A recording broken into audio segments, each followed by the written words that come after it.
Now let's discuss that further with Tony Gosling, historian and investigative journalist, joining us from Bristol. Mr. Gosling, thank you for your time tonight.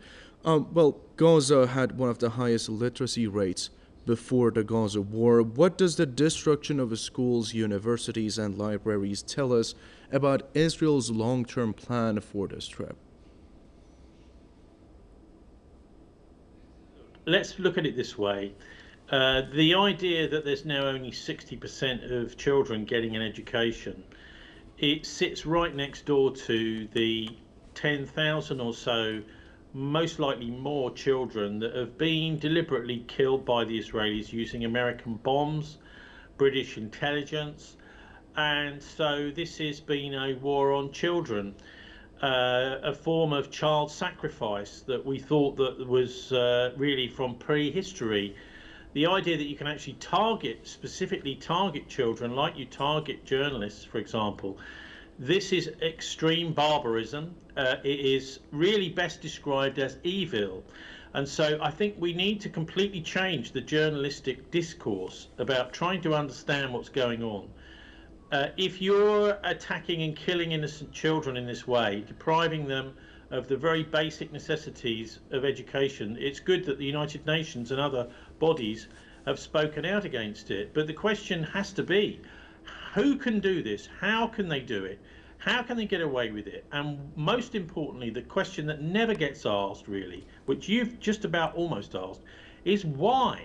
What is at the root of the evil that we're seeing coming out of Tel Aviv? And it really is not Jewish. I think it's a confidence trick for the Tel Aviv government to pretend that it in some way represents Jewishness, or what the Christians call the Old Testament, or we can call the Torah, the original Bible written by the Jews in the pre-Christian era. That is a fantastic book, and these people do not follow that book. They are imposters, really, and so I think we need to understand that this is an attempt to return Gaza to the days of barbarism. If they wanted to just get people out of the way, there are lots of other ways of doing it. But they are actually what some Jewish journalists too have pointed out is the Israeli government and the IDF are delighting in the murder of children. So I think the whole world needs to take a breath, really. What is this and what is going on? That is true. Mr. Gosling, if we move on to the second phase of the ceasefire agreement, how do you think that is going to affect the situation on the ground? If is a big story, isn't it? Because we've already seen the Israelis renege on their promises again and again and again, and also lie constantly about what's actually happening. And this is why, of course, they've been killing the journalists. So I think we have to see this as a sort of a huge conspiracy, really, which has been complicit in the West. It's mocking those that criticize it, like Iran, like people like me, Western journalists who support the Palestinians. And I think it's mocking them because, mocking us, should I say, because it fears us and it fears the truth. It's painted itself into a corner. The idea really, I think, is to maybe now, with Donald Trump in power, which wasn't in the first couple of years of the genocide, wasn't the case. Trump has, in a way, held Netanyahu's feet to the fire and said, I want all this mass killing to stop. And to a certain extent, it has. There is a lot of horrors still going on. So the question is, has he got the focus and the concentration to hold the Israelis to this ceasefire? Look, I mean, we must never ever forget the thing which is always forgotten, which is the United States, at least $3 billion, now it's more actually, in funds, basically welfare payments coming across in dollars from the United States to Israel.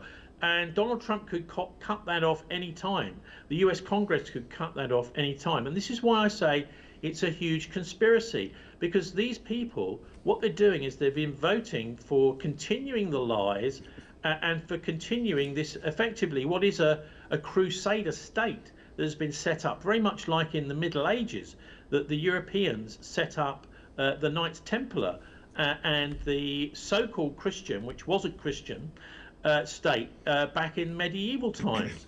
And so it's very difficult to know if the Americans have got the wherewithal to hold the Israelis, because that's the only way the Israelis will honor this ceasefire agreement, is if the Americans force them to. And I don't see that happening. The closer you look at it, it looks as if the Americans are really just playing games.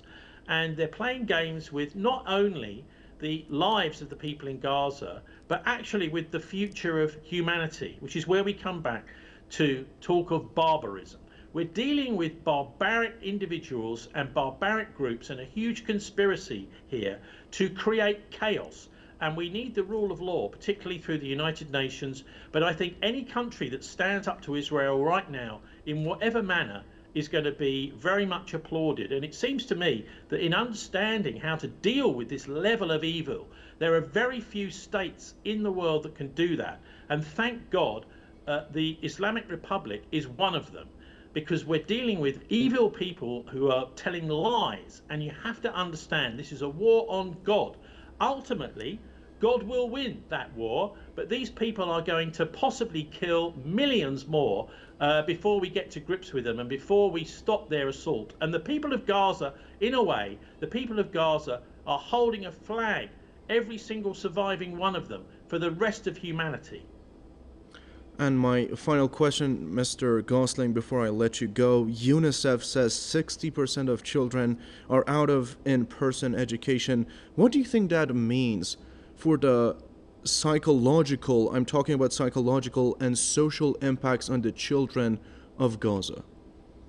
Look, we can talk about the kids of Gaza, but the same is happening in other parts of the world. So that is to say, we're seeing a dumbing down of education right across the Western world. In our universities, now they can't survive without getting commercial sponsorship from companies and businesses and from special interests. So even our so-called universities that Chinese students pay tens of thousands of pounds to come and study in, you will see very little free academic research and free thinking. It's all a neoliberal education network that you see across the West. And so it's not a proper education system we're getting over here either. The purpose in Gaza and in the West is just to dumb people down, to make them incapable of understanding. And we're very lucky. I'm from a very lucky generation here in England, in the UK, who had a very good education back in the 1960s, 1970s, extremely good and Christian education. And yet nowadays what we're seeing is people being churned out almost as if they're just designed to work for some company to make money somewhere. And of course there is something missing in all of those people who've been educated in that way. And we see that in a small scale, but obviously for much younger children in Gaza too. Tony Gosling, historian and investigative journalist, joining us from Bristol. Thank you.